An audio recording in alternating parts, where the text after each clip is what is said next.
girl, Ashby, and welcome to my show, darlings. Yes, welcome. My third show. Woot woot, yeah, let's get it. Of course, you can get all up-to-date information on me, yours truly, at ashsaidit.com. Be sure to follow me across social media at OneLoveAsh. So that's Twitter, Instagram, that's about right, Pinterest. So follow your girl across social media. Yes, I got my dirty birds with me. Everybody got a question? Anybody got questions about it?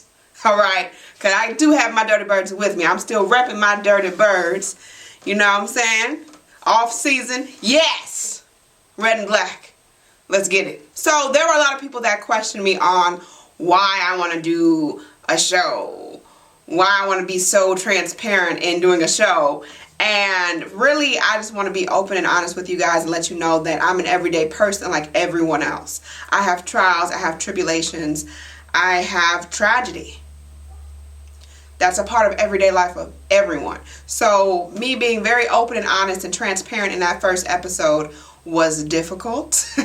It was very difficult for me. It was a trying time for me to find that gusto of whatever within me to expel that to you all so that you could understand and see that everything that glitters is not gold. And just because you don't see a person crying or see a person going through doesn't mean that they're not going through anything. So I did that. I'm proud of that. Happy for that. Woo woo. We got over 3,000 views on the tube. Yes. In Atlanta, we're bigging up the KBN network. Shout out to the KBN network for supporting your girl and putting me on. Yes, all of South Georgia. Hey. You guys. Hey. So yeah, so me doing the show was really big and definitely something that I never imagined that I would do. But I'm very excited about it, and I want to thank each and every one of you for the shares, the downloads, the emails, everything back and forth that you've been sharing with me. I appreciate it so very much. So I really appreciate that, and I love y'all for it. So on today's show, we've got a special segment for you. So I've got a special story from a special lady. Hello Atlanta, my name is Andrea Dumas. I am here today because I quite often get a lot of people ask me how to start a business or how did I get in this space? How did it come about for me? And what I want people to understand and to know that it did not just drop in my lap. This came by struggle. And I wasn't born with a golden spoon, silver spoon, or a platinum spoon, I like to tell people, in my mouth. I know behind closed doors, you all can't see, it's a different story, but when you see me out in public, or when you see the product on the shelves, or you see the book, it's like, oh, she got it going on. I'm trying to get it to be going on. I once owned a bakery. I started that bakery, and it was a way to keep my mother's memory alive. My mom passed, and one of the things I told her way back when, before she even knew she was sick, is that, Mama, I'm gonna keep you alive. Now, it was going to be by way of something that she loved, was her favorite food, which was cake. One of the things I thought I had to keep her in me, because that was my best friend. She was a nurse. We used to talk all the time at night because she worked late at night and things like that. And so one of the things I missed, that there was that void there. I missed there, and I figured I said that to her, I need to get this going. So I started Shirley Cakes, and I was selling the cakes online. But one of the things that I did, because my mom was full of laughter, and she was her laughter was very, very colorful to me, and she loved people, and people loved her. So one of the things I wanted to do is, when I started Shirley Cutie Cakes, is I wanted to be different. I decided to make the cakes square. And in making the cakes square, I wanted them to be colorful. So I had a purple, which was a lavender, had a chocolate, which was her favorite chocolate, I had a orange cream, I had red velvet, I had a key lime. So I had all these different colorful cakes. And so I came about, well, yeah, I'm selling them online. It'll be good if I can put these square cakes in a square box. So that's what I did. I was able to find a square box to put the cakes in. When people found out about them, they thought, wow, I can order a cake in a box versus flowers. So that's what happened. People began to order the cakes. And so it became popular. 600 square foot, I found a place to put the bakery in, to start a bakery. I did not know what I was doing, just to be simple as that. And simple and plain, I did not know what I was doing. A lot of people think I know everything. I do not. And so again, I pray about everything. So found the place, said, okay, I just want just a small space, because this is what I was looking at. I was already looking at, okay, ain't gonna work, but I got to do what God told me to do. So I said, find something small. So if it don't work, hey, I'm not gonna feel bad about losing anything. Just close it down and I go back home, because I didn't want to leave home in the first place. But what happened was, when I found the place to do it in, it used to be a nail salon. And so by it being a nail salon, it was never anything, any eatery, anything. So, I had so much money set aside, a budget set aside to, okay, this is what I think this is going to cost to do this. And so one of the things I did know is that even though it was only 600 square foot, I knew that I was supposed to bake everything right at that bakery. Even though, the city of Conyers and the Department of Ag and everybody else who had to do inspection on the place was like, even to the build out, nah, you ain't gonna get no equipment up in here, no commercial equipment up in here. I say, watch me. And so I actually drew how I wanted the place to look. Did, some people call it a vision board. So I kind of did my vision board of what the bakery is supposed to look like, even to the balance I wanted to be hung there, and how it was supposed to be. And so when Department of Ag and everybody came in, to look at it, I realized that it was going to take a whole lot more money than what I thought, my little pennies I had set aside to build this place out. And so when we opened up the place, I had to open it up with just me. I had nobody to help me because I had no money to pay anybody. And so in doing that, I had to make things convenient for me. And so what I would do, I would be closed on Mondays. And on Mondays, I would come in. Sundays and Mondays, I would shop and do things for the bakery.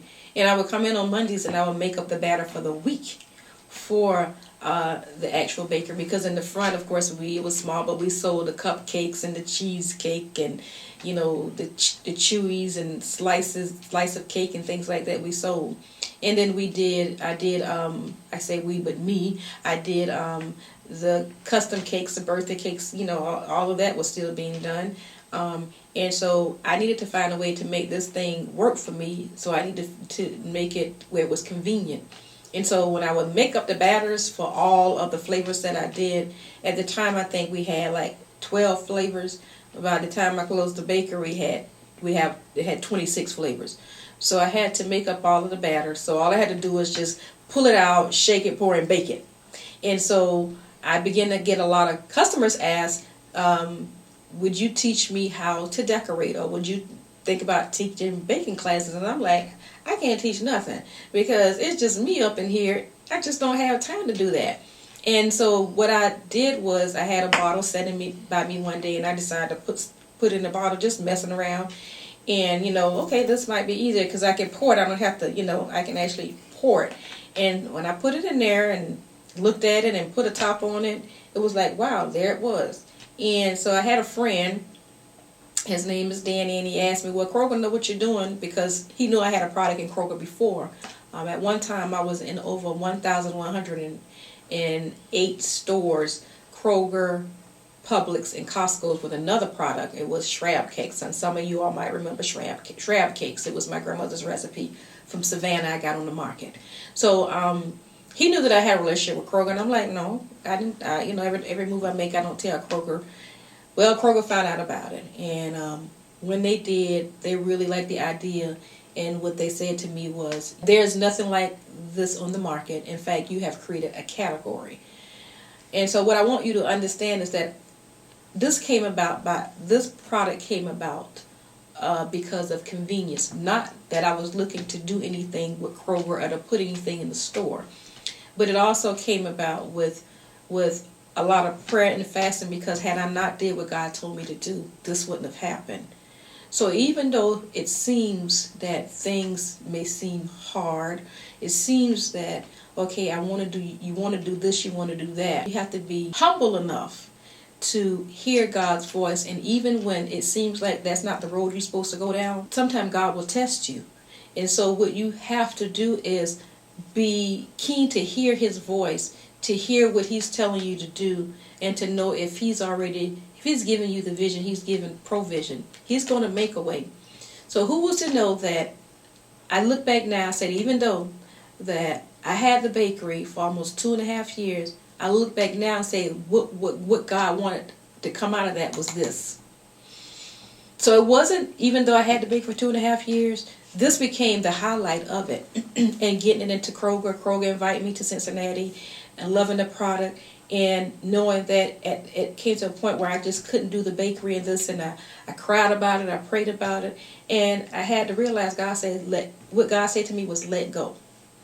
So when he said let go, I had to put it in my spirit to let go, because he wanted me to focus completely on this. And out of this, before this came the book. And this book came about because when I had my first product on the shelf, which was crab cakes, I was invited to do a lot of different speaking engagements, events that they would have me to speak at. And one of the reasons I was invited was because people wanted to know back then, how did you get your product to the shelf? How did you start your business? I told the story. So here what happened was I began to get a lot of people that would approach me and say, would you help me? Would you help me? Would you help me? And I said, but I'm not. I didn't say it to them, but I said, when I was by myself, I'm not a consultant. But I didn't want to tell these people no, because some of the people were hurting. It was during the time the economy was tanking. People were trying to find things to do. And I said, I don't know what to do. So I laid out one day, prayed, and asked God what to do. And I said, tell me, God, how do I hug the world? The world is hurting. People are looking for things. They're trying to start businesses. They're trying to feed their families. So it was nothing for me to lay out before God and ask him, how can I hug the world? And in doing that, what came about was this book. Well, I didn't know it was going to be a book. It was going to be a newsletter. So I said I would put the newsletter out there weekly. And in the newsletter, I would tell everybody what they needed to do and how to start a business. And I was trying to write the newsletter where they were written ahead, and all I had to do was post it out there. And when I look around, I had written this book.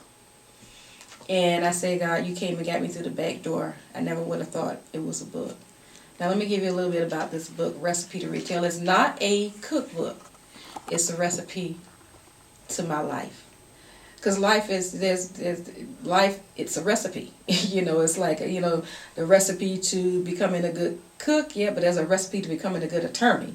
There's a recipe to becoming, a good marketing person. So there's a recipe to everything. So it's a recipe to life, but this is the recipe to my life. So what started out being a newsletter ended up being a book. And even though it says how I got my product to market, I made myself transparent in this book. Because I want people to see what I had to go through to get the product into Kroger. And I started with the very first product, which was the crab cake product. And I ended it with this. One of the things that I do is I went back and put in the book where you can actually write in it. Here, right? So after every chapter, you can write in it. Make it your personal book, your workbook. And the reason I did that was because many of the people, well, not many, all of them that approached me and asked me how do I do a certain thing, or how do I write a book, or how do I start a business, or how do I get a product to market, I will first ask them, do you have anything written down? No, nobody had anything written down.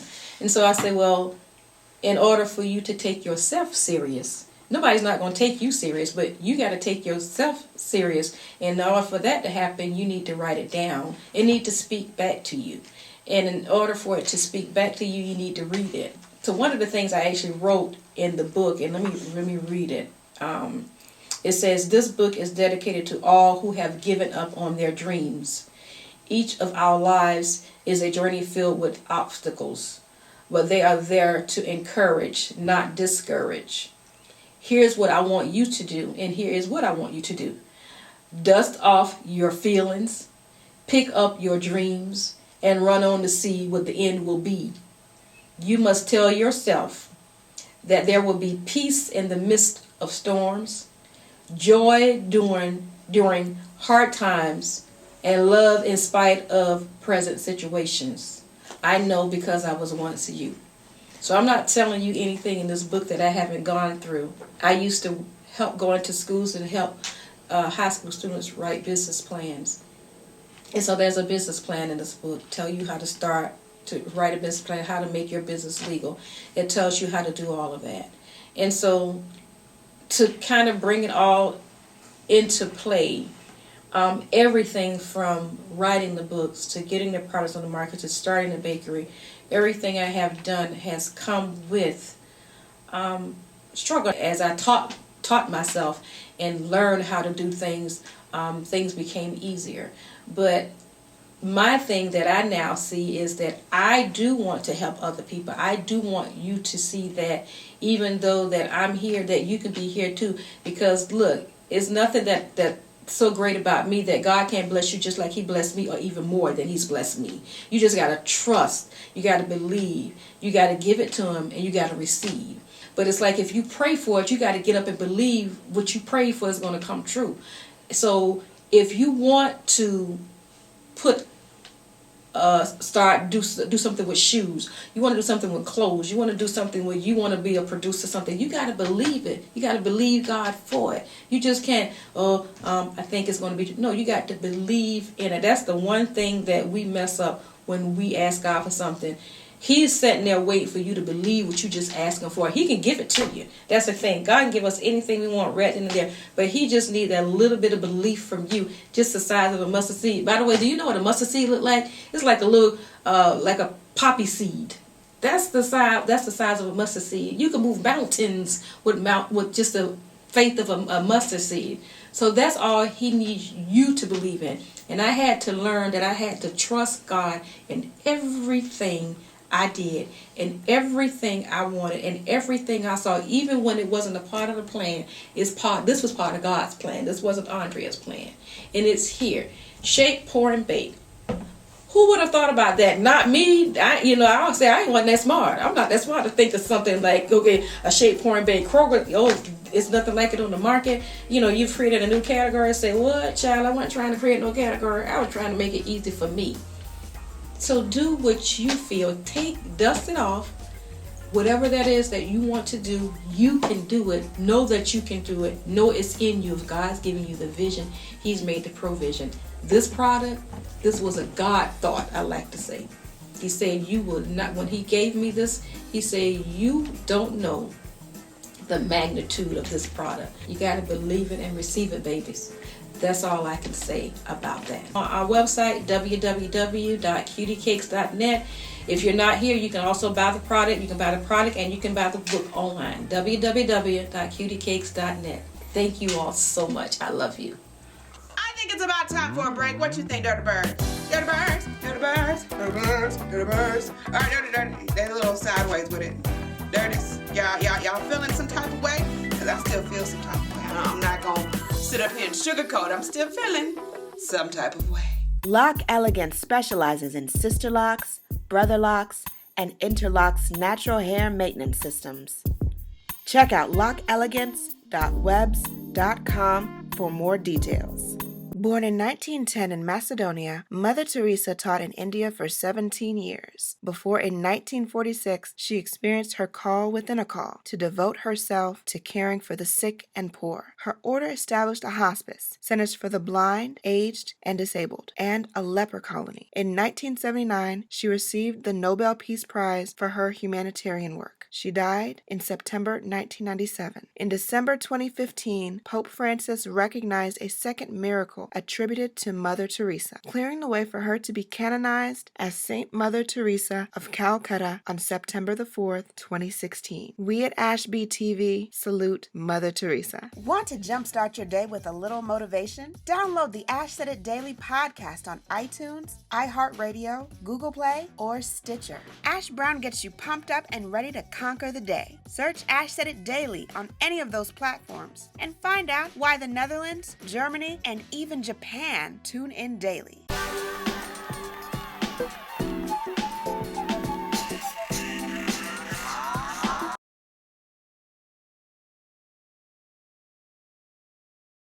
Also, I hear you up there. Don't I see you guys. You're beautiful. I see you up there too. Yeah, great. Let's have some fun.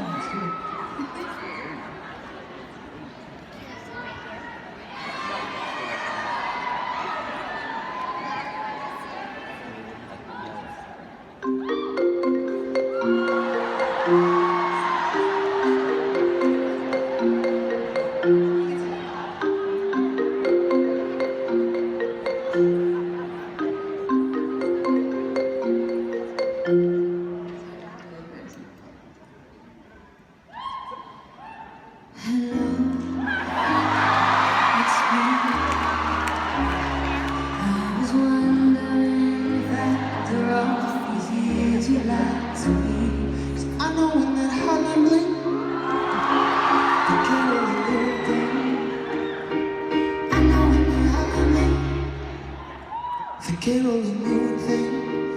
Ever since I left the city, I think that I found myself a cheerleader. She was always with me. Oh, don't you dare look back. Just keep your eyes on me. I say you're holding back. She said, shut up and dance with me. She wants to dance like Uma Thurman. Bury me till I come dance. I'm like, hey, what's up, hello? Seen your pretty eyes soon as you came through the door. I just wanna chill, got a sack for us to roll. It's been a long day without you, my friend. And I'll tell you all about it when I see you again.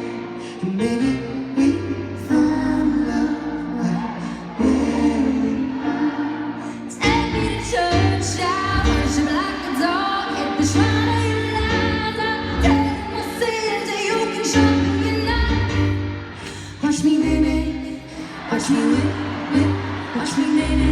When you roll down, I didn't leave you.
Join in the celebration, ATL, and celebrate Ashby's birthday on April the 1st at The Color Run. Registration is open at thecolorrun.com. Our team name is Ashby TV.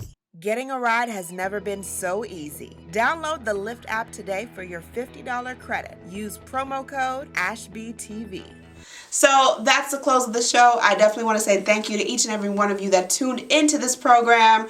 It would be nothing without you, so I thank you for tuning in, for downloading, for checking ashsaidit.com, all those good big things. I appreciate you so very much. I have to say thank you to you guys because I got to. There's no way I could not say thank you because you guys have helped to make this show what it is. You give me ideas on a regular basis, and we are taking over one city at a time. One city at a time. One city at a time. City. Oh, be sure to check out ashsaidit.com for all updates on Ashby TV, on Ash Brown, on everything Ash Said It. So check out ashsaidit.com. If you've got questions, comments, concerns for your girl, email me info@ashsaidit.com. That is info@ashsaidit.com. And always remember, anyone to tell you that you can't do what you want to do, you look them in the face and say, don't believe me, just watch. Watch what I do. Watch me make it happen. Watch me make history. Because that's what we're doing this for. We're doing this for the history books, all right? Social media is fun. It's fine. But real life is so much better. I'll see you guys next time.